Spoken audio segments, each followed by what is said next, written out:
Vérifier mon sac de couchage, ouais. Prévoir des rustines, ok. Réparer mon sac à dos. Ah, ouais, voilà. Acheter une nouvelle gourde. Je prépare un tour du monde à vélo. Et j'ai l'impression qu'à chaque fois que j'aurai 10 choses sur ma to-do list d'un côté, il y en a au moins 20 de plus qui me viennent en tête et que je dois rajouter à la to-do list. Bonjour la charge mentale. Hein. Et puis, même pas sûr avec tout ça que je vais y arriver, moi, à le faire, ce tour du monde.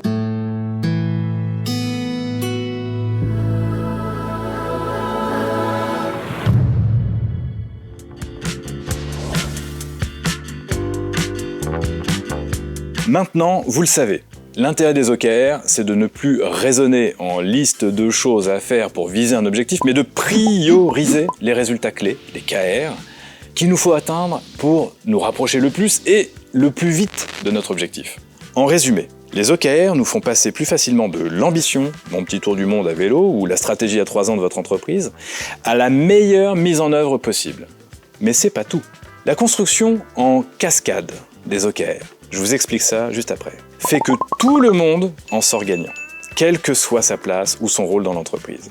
C'est ce que John Doerr appelle les 5 super-pouvoirs des OKR. Ça vous intéresse? J'espère, parce que ça vous concerne, vous allez voir. Super-pouvoir numéro 1, être focus. Les OKR obligent les dirigeants d'entreprise à se concentrer uniquement sur ce qui est prioritaire pour servir leur vision stratégique. Super-pouvoir numéro 2, la transparence. Suite logique du premier super-pouvoir, pour que ça marche, il faut que les objectifs et les résultats clés de tous soient connus de tous. Ceux de la direction, comme ceux de toutes les autres strates hiérarchiques. Ce qui crée le super-pouvoir numéro 3, l'alignement. La transparence permet d'harmoniser ses propres objectifs à ceux du reste de l'entreprise pour s'assurer que ses efforts servent vraiment à quelque chose. Ça redonne du sens à chaque tâche accomplie.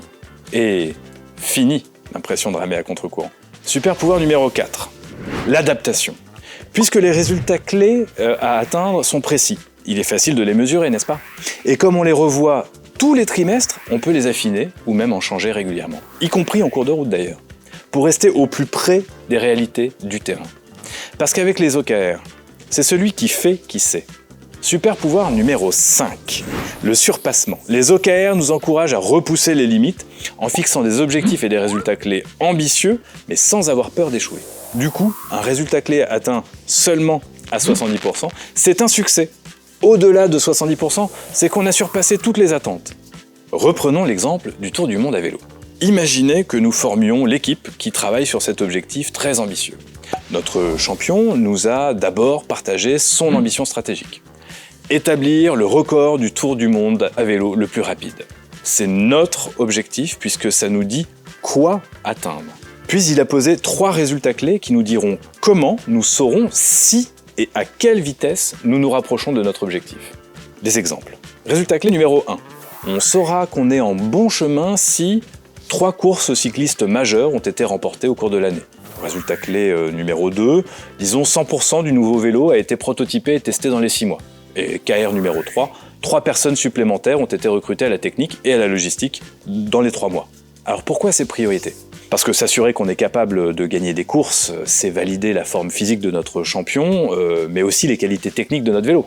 Parce que disposer du prototype fini au plus vite, c'est s'assurer de pouvoir le tester et de l'améliorer en continu, grâce à l'équipe technique, et ça jusqu'au départ. Parce que si on ne recrute pas très vite 3 personnes supplémentaires, on va se mettre en danger, moi je vous le dis, car l'équipe technique, elle est déjà sous l'eau, et la logistique, elle a franchement besoin d'un profil plus expérimenté. Vous voyez ce que je veux dire ? Maintenant que tout est focus et transparent, chaque équipe va pouvoir aligner ses propres OKR sur ceux partagés par notre champion, histoire d'être sûr d'aller tous dans le même sens. Par exemple, notre responsable sportif pourrait se fixer pour objectif de mettre en place un plan d'entraînement révolutionnaire avec pour résultat clé prioritaire d'augmenter la masse musculaire de notre champion de 20% en seulement 3 mois.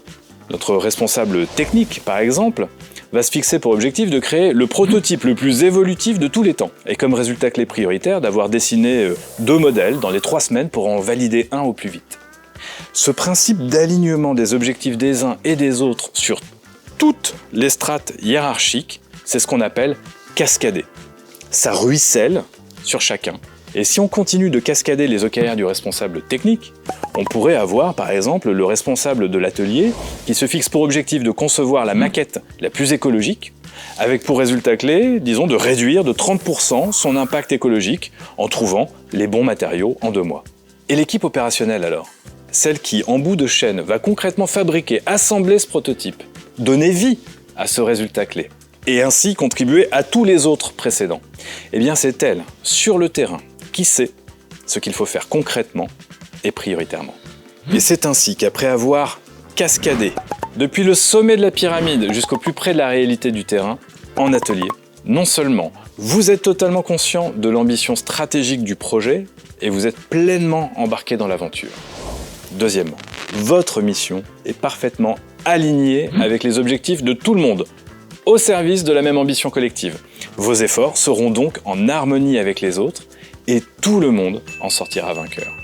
Troisièmement, vous activez les super pouvoirs numéro 4 et numéro 5, l'adaptation et la performance. Car c'est vous qui savez quel plan d'action prioritaire suggérer à votre hiérarchie pour atteindre et même surpasser les résultats clés. Alors vous voyez, je vous avais prévenu, la méthode est simple et pourtant redoutable d'efficacité. Les entreprises sous OKR sortent des produits encore meilleurs et plus innovants. Leurs équipes se sentent encore mieux dans leur quotidien. Et cerise sur le gâteau, elles tiennent plus facilement leurs engagements RSE. En faisant cascader les OKR, tout le monde détient un niveau de responsabilité équivalent en ce qui concerne l'atteinte des objectifs, quel que soit son métier, son poste ou sa place dans la hiérarchie. Je vous garantis que ça change tout, à commencer par le sens que l'on met quotidiennement dans nos actes. Et vous voulez une dernière bonne nouvelle? Eh bien, votre entreprise passe aux OKR. Et vous aussi, dès demain, vous allez pouvoir bénéficier de tout ça.